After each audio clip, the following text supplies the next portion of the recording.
All right, so are you ready to dive deep? Today, it's all about expanding your business, getting it to Canada. Let's do Canada. You got it, and you know what? You might even be able to get permanent residency along the way. Wow. It's pretty cool, right? So many of you requested this. Yeah. This is all about the intra-company transfer program, Okay. ICT for short. Gotcha. We actually got an article all about it, and it is a really interesting option, Interesting. especially if you're a business owner and you're like, Canada's calling my name. Yeah, makes sense. Now, immigration stuff can be a total headache. Oh, tell me about it. I know, right? But don't worry, that's what we're here for. Okay. We're going to break it all down, Perfect. make it nice and simple, Right. easy peasy. Yeah. So what's cool about the ICT program is it's really for business owners who might not be your typical immigrant, you know? Right. Like, think about express entry, provincial nominee programs. I was just thinking that. They're so competitive. Oh, super competitive. ICT is kind of like a side door. Like a back way in. Yeah, especially if you're thinking long term. Okay. Like, hey, I don't just want to expand my business there. I Right. might want to live there permanently. Become a resident, eh? Exactly. Exactly. Yeah. And it's not just some, fantasy. Okay. The article highlighted tons of success stories. Businesses of all sizes made the move. Really? Oh, yeah, we're talking small companies like $300,000 a year, Wow, small. all the way up to companies making $29 million. 29 million. So this isn't a program for just one type of business. Okay, interesting. It's really diverse. That's good to know. So let's break it down, shall we? Let's do it. The article talked about 3 key pillars for success. 3 pillars. Okay. It's kind of like building a house. Okay. You got to have those strong pillars. Makes sense. So pillar number 1, this is all about you. Me. Well, you, the listener. The listener, okay. The potential ICT transferee. Fancy. Yeah. This is the person who would move to Canada Okay. to manage the new Canadian operation. Gotcha.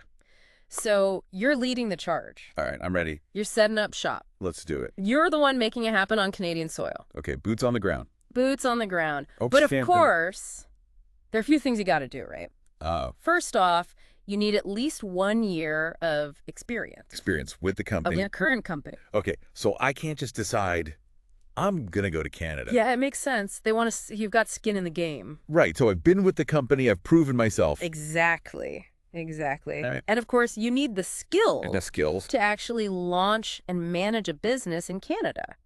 So it's not just moving for the fun of it, you got to be able to do the thing. Exactly. You're building something. Building something, all right. This is where it gets interesting, okay? Well.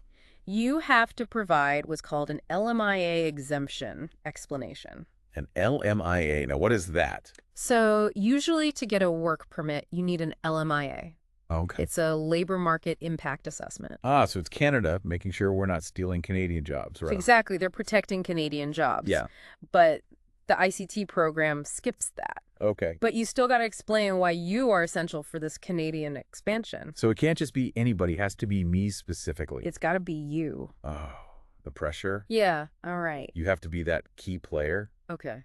Oh, and then there's the money talk. Money talk. Got a proof of funds Proof of funds. Okay. to show that you can pay for your living expenses.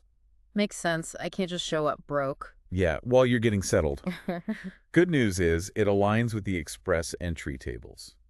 Okay. So that's a good place to start Start researching. if you're thinking about this. All right. And then there's this thing called dual intent. Dual intent. What's that? It's a little tricky. Uh-oh. You need to show that you have ties to your home country. Okay, like I'm not just going to disappear. Yeah, like things that'll bring you back eventually. Right, like family or a house Exactly. or a really good dog. Yeah, a really good dog. Okay, But at the same time, at the same time. you got to show that you're interested in staying in Canada long term. So I got to be like, I love Canada, but I also love home. Yes, it's a bit of a balancing act. It's a balancing act. All right. Can get a little complicated. Yeah, definitely a topic for another deep dive. Another deep dive. That's a great idea. Okay. But let's move on to pillar number 2. Okay, number 2. This is all about your existing business. All right, my company. They call it the foreign company. Sounds fancy. It does. It does. All right, tell me more. So your business needs to be officially registered Registered. and operating for at least 2 years. 2 years. Okay. The longer the better, of course. So no brand new startups. They're really looking for those established businesses. Makes sense. And you gotta have made at least 350,000 Canadian dollars in revenue. 350,000. Yeah. All right. Over the past 2 years. So they're looking for some history. Yeah, some track record. Right. But here's the catch. Uh-oh, there's a catch. Just hitting that minimum revenue doesn't guarantee anything. Well, really? You got to have solid financials. Okay, what does solid financials even mean? Consistent losses. Those are a big red flag. Red flag losses. Okay. Because you're asking Canada to trust you Right. to build a successful business there. Makes sense. So they want to see that you've done it before. You got a good track record, like you said. Yeah, exactly. So they're looking for stability, Stability. growth potential. Growth potential. All right. And another thing, you can't be a one-man show. So I need some employees. You need a team. Okay, so more than just me and my dog. Yeah, more than just you and the dog. Right. I think like 5 or 6 employees at least. Gotcha.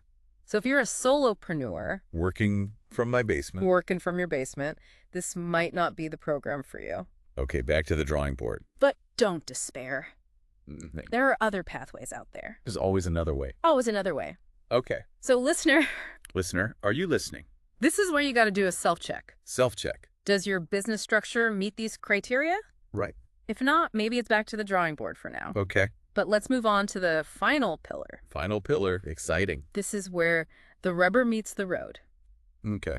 It's all about setting up your Canadian company. My Canadian company, right? You're creating that formal link Link. between your existing business, my home base. yeah, your home base, Okay. and your Canadian venture. All right. So you're setting up a subsidiary Theory. or an affiliate in Canada, Okay. and there is a bit of a difference between the two. Oh, tell me more. Oh, I love a good technical detail. You too. So a subsidiary means your foreign company. My OG company. Yeah, your OG company owns 100% of the Canadian one. Ah, okay. It's what they call a wholly owned subsidiary. Wholly owned. Okay. That's usually the structure people go with. right. But you could also do like a partly owned subsidiary All right. or an affiliate structure where there's some shared ownership. Shared ownership. Yeah. Okay. Or common directors between the two companies. So it gets a little more complex. A little more complex. All right. But the key takeaway here Key takeaway. is this new Canadian entity Okay. needs to be officially connected Connected. to your existing business. Gotcha. Okay. So we've got the link, The link. but it's not just about paperwork. There's more. Oh, there's more. All right. This is where that rock solid 5-year business plan comes in. 5-year plan. Okay. And we're not talking some vague idea on a napkin. Okay, so it's got to be good. It's got to be detailed. Detailed. A roadmap for your Canadian operation. All right. So they want to know what I'm going to do when I get there. They want to see the vision. Okay. How you're going to contribute to the Canadian economy. Tribute. All right. Create jobs, pay taxes, even how you'll handle the competition. Wow. They really want me to think this through. They want you to be prepared. Prepared. It's not just about relocating. It's Right. about becoming a part of the Canadian business landscape. Like that. So, listener, That's if it. you're serious about this, start brainstorming that plan now. Now. It's going to be a major part of your application. Gotcha. Okay, I'm starting to feel a little overwhelmed by all this paperwork. Yeah, me too. But don't worry, Okay. our source also covers the necessary forms and next steps, All right. which we'll dive into right after this. Sounds good. All right. So paperwork. Paperwork. I know not the most exciting part, but it is important. Okay. Think of it as like your introduction to the Canadian government. Okay, like my business's resume. Yeah, exactly. Okay. So there are a bunch of forms. I know. It's a lot. It's like alphabet soup. Yeah. We've got IMM, 1295, Well, 95. 5257, 5645. Oh my goodness. They all want different pieces of information. They cover your background, travel history, family details, basically. They want to know everything about you. Okay. Pretty standard for immigration. Makes sense. Oh, but one important thing. Okay, what's that? Even though you don't need the LMIA for the work permit, Right. We talked about that. you will need to take an English exam eventually, like well. CELPIP or IELTS. So add that to the to-do list. Add it to the list. Okay. And speaking of families, if you've got kids coming with you, Yeah, the little ones. you'll need a form for them too. Oh, okay. It's IMM 1294. 1294. That makes sure they can go to school in Canada. Gotcha. I got to think about the little ones. It's those little details that can trip you up. Trip you up. Yeah, good to be aware of that. Oh, and if you're working with an immigration consultant, Yeah. there's a form for that too. IMM 5476. They really have thought of everything. They really have. Like, they don't want you to miss anything. Exactly. So my biggest takeaway from this whole form section: What's that? details, details, details. Details. And planning, be strategic. Strategic planning, your two best friends. It's like building a legal case. Yeah, a case for your business. For my business expansion. Exactly. Okay, so we've covered the 3 pillars. 3 pillars. This whole paperwork jungle. The jungle. And the need to be prepared. Prepared. But let's take a step back. Okay. Why should our listener care about this program? Oh, that's a great question. What's in it for them? Well, it's not just about expanding your business. Okay. It's also a potential pathway to becoming a permanent resident. Oh, wow. So after a year of successfully running your business, Under the ICT? yeah, under the ICT work permit, Okay. you can get a lot of points toward your PR application. How many points are we talking? We're talking 200 CRS points. 200. That's a lot. That's huge. That's a game changer. That's a game changer. Canadian immigration is so competitive. Oh, super competitive. Those points could be the difference between getting in Getting in, or being stuck. stuck in limbo. Yeah, exactly. And this program, it's designed for business owners Okay. who might not qualify for those other immigration streams. Ah, so it opens doors. Opens doors. It's like a secret passageway to Canada. I like that. A secret passageway. Okay, so the article we're looking at, Yeah. it doesn't go into the details of the PR process. Right. It's mostly focused on the ICT program. That initial step. Yeah, that first step. Okay. But it's good to keep that end goal in mind. The end goal. You're not just building a business. Right. You're potentially building a new life. A new life in Canada. Canada. Yeah. It's exciting. Think about the opportunities. The opportunities. The lifestyle. Yeah, the lifestyle. The stability that Canada offers. It's a great place to be. It's a popular destination, that's for sure. For entrepreneurs, families. Yeah, anyone looking for a fresh start. A fresh start. I like that.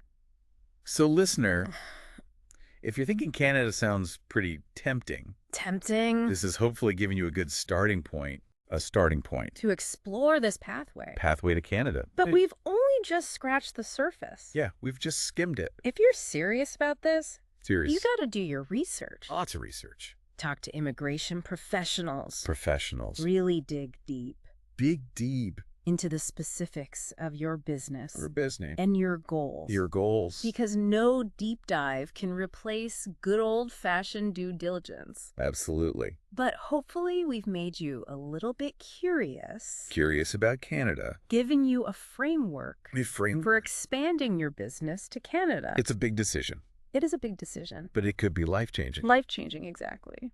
So, what do you think? What Mm. kind of businesses do well in Canada? I know the article didn't really talk about that. That's a great question. I'm curious to hear your thoughts. It really depends, you know? Okay, Canada's got a pretty diverse economy, that's true. but I think there are a few things Okay.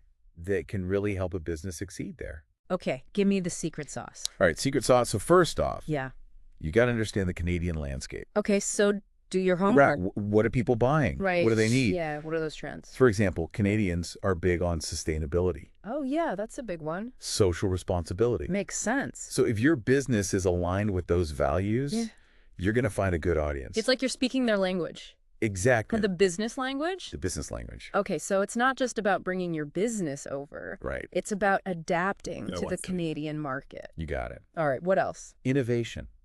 Innovation. Canada loves new ideas, Okay, creative solutions. so bring something new to the table. Exactly. Okay. Whether it's a product, a service, Right. a new way of doing things. Gotcha. So don't just fill a gap. No. Create something new. Create something new and exciting. I like it. All right, so we've got understanding the market. Rest. We've got innovation. Innovation. What else? Competitive pricing. Money talks. Money talks and quality. Quality. Oh, You got to have both. Canadians are savvy shoppers, right? Oh, yeah, they do their research. They compare prices. They want the best bang for their buck. Makes sense. So you got to find that sweet spot. Sweet spot. I like it, all right? Affordability. Yeah. High quality. Okay, so it's not about being the cheapest, Wow. but it's also not about being the most expensive. Right. It's about that value. Value, value, value. All right, so this is all great, Yeah. but I bet our listener is thinking, What are they thinking? okay, but what does this actually look like? Ooh, good question. Can you give us some examples of businesses that have made it in Canada? Yeah, for sure. Let's talk tech. Tech, okay. Lots of U.S. tech companies have expanded to Canada, Makes sense. especially in places like Toronto, Vancouver. I've got those tech hubs. Yeah, they've got the talent, the support, And the money. and the money. Venture capital. Okay, that makes sense. But what about other industries? Like what? Like retail Retail. Okay. or food and beverage. All right. Food and beverage. What are those businesses doing to succeed? So for retail, you got to understand how Canadians shop. Online shopping is huge there. Oh, yeah. Everyone's buying online these days. So you need a good website. A strong online presence. And if you're opening a store, Yeah. location, location, location. It's all about location. Canadians want convenience. They want to be able to get to you easily. Exactly. So be where the Canadians are. Online and offline. All right. What about food? Food. Oh, Canada's got a great food scene. So diverse. So many options. So you got to stand out. Okay. How do you do that? Offer a unique experience. All right. Give me an example. Unique cuisine, local ingredients, Okay. a cool atmosphere. So it's not just about the food. No, it's the whole package. The whole package. All right. This is all fantastic advice. I'm glad you think so. But let's go back to the article for a second. Okay, It mentions a really important question. hit me with it. What unique value can your business bring to Canada? That's the million-dollar question, isn't it? It really is. It's not just about checking boxes, Yeah. filling out forms. Right. It's about knowing your business, Knowing yourself. knowing what makes you special, Yeah. What problem are you solving? and how that's going to work in Canada. So it's like business soul searching. A little bit, yeah. Okay. So we've talked about the 3 pillars. 3 pillars for success. The paperwork. Don't forget the paperwork. And now figuring out your unique value. That's the key. What final thoughts do you have for our listener? Well, this is just the beginning. The tip of the iceberg. There's so much more to learn. Yeah. Do your research. Talk to experts. Get advice. Connect with other entrepreneurs. People who've done it before. They've got the experience. Yeah. Learn from their mistakes. And their successes. It's all about learning and growing. And maybe one day, you'll be sharing your wisdom. Passing it on. Exactly. So whether you choose the ICT program, Or another pathway. we wish you all the best on your Canadian adventure.